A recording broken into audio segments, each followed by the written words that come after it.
being married at 27, I had no idea about how to handle my emotions. And it wasn't something that I was really taught to be mindful or to how do you become emotionally intelligent. That wasn't even a word when I was 27.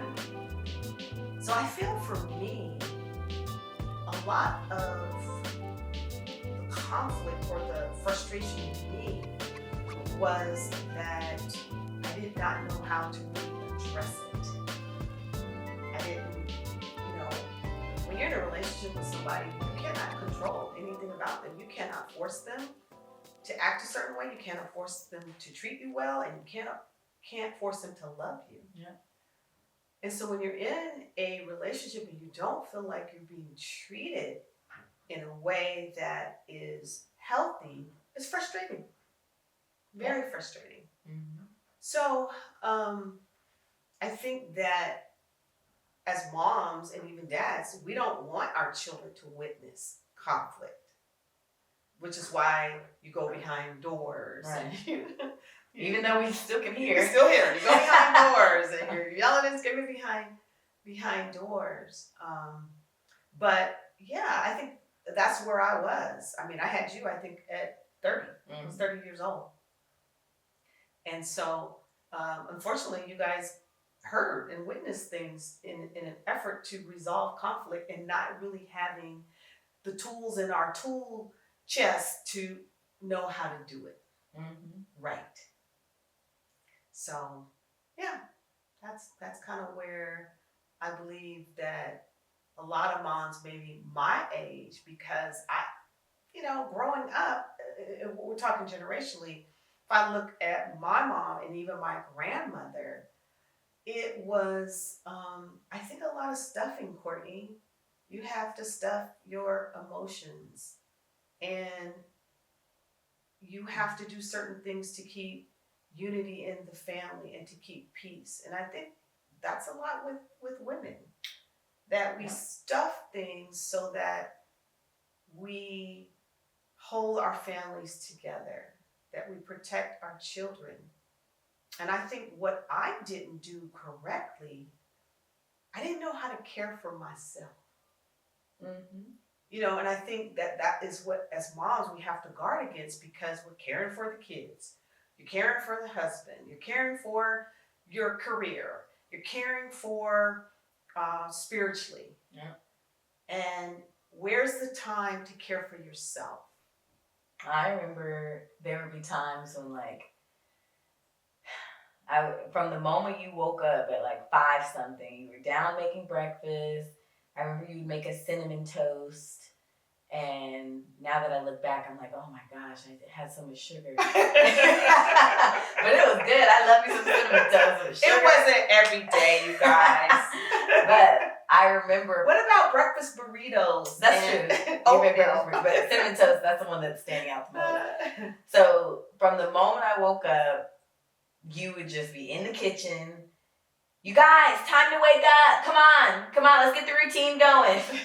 And like getting ready. And then at the last minute, you would like pack our lunches, and then you like, okay, let me go get ready. And you would like hurry up and go get ready. And I'm like, dang, like, and then we would do carpool. You would pick up other people's kids, and we would all like drive over to school.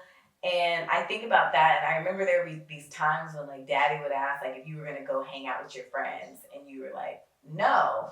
And also you feeling like you didn't really have like close friends that you wanted to hang out with during that time. And so I remember that as a little girl, like, why doesn't my mom want to go? Like, my dad goes out with his friends. Why won't my mom like go? Like, I can remember specific times where my dad would go out bowling or my dad would go play pool, but like my mom wasn't going anywhere to just have self-care or hang out with her girlfriends, at least not that I can remember. Right. And it made me wonder, like, I couldn't see you as anything other than just a mom. Like, I used to always be like, you guys take me for granted and you guys don't appreciate me. Just wait till I'm gone and you're going to see that you need your mother.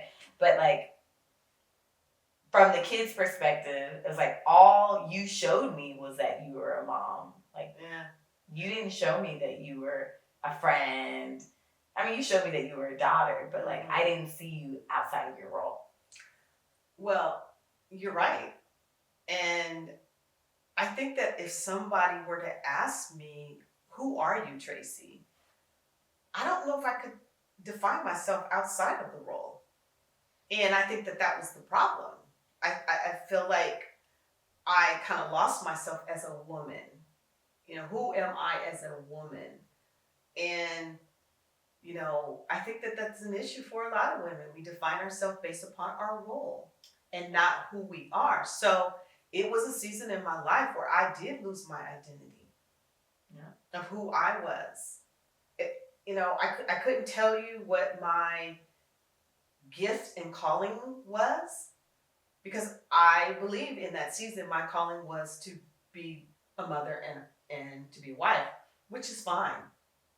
But I definitely lost myself, and I had to rediscover her, who I call Tracy 2.0. This is the woman that, you know, I had to rediscover. Yeah, so you're right. But right. If we go back to the divorce, like, I know I can remember specific moments where I'm like, I know my mom is in pain, but you didn't show me you were in pain. Like, it's not like there would be times when you would be like coming and crying to me or telling me. I mean, I do remember times when out of anger, you might have said things and I was like, ooh, she mad.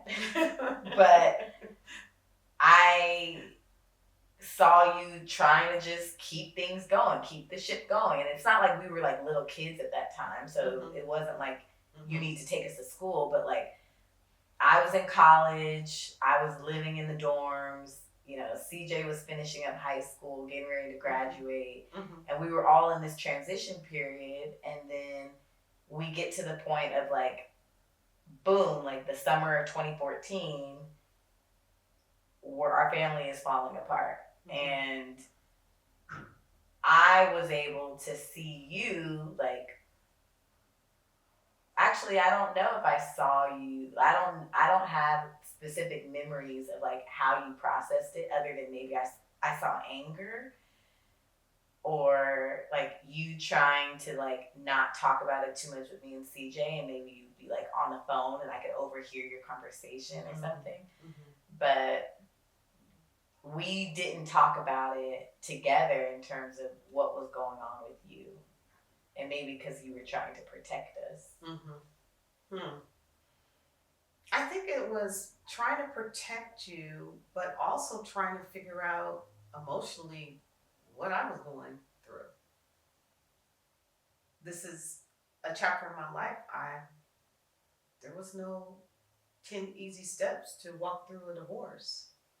Because when you walk through divorce, there is a plethora of emotions. It's like an onion. It's like you peel back one layer and then there's another layer. Yeah. You're dealing with rejection, betrayal, disappointment, grief, fear. I mean, I think it hits almost every emotion when you go through a divorce. And it's like a death. It's worse than death. Yeah, because you're still alive. Yeah. And the other person's still alive. Yeah. And so I was trying to get my head around what just happened here. You know, I kind of have shared before that it's like you're just like skipping through the park, la la la la la la la la, and out of nowhere, a dog comes and attacks you. You didn't kind of see it coming. You weren't prepared. And I think that can be divorce, and that could be even trauma.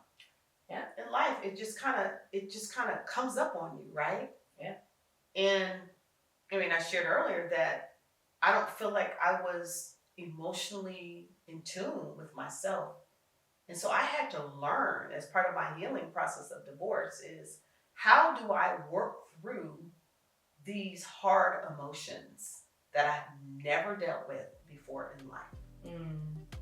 Yeah. So So it's that layer, and then it's the spiritual battle too, because I felt it was an attack on my life, and so you're trying to process the emotional part, and you're trying to process that, oh, the devil's trying to take me out.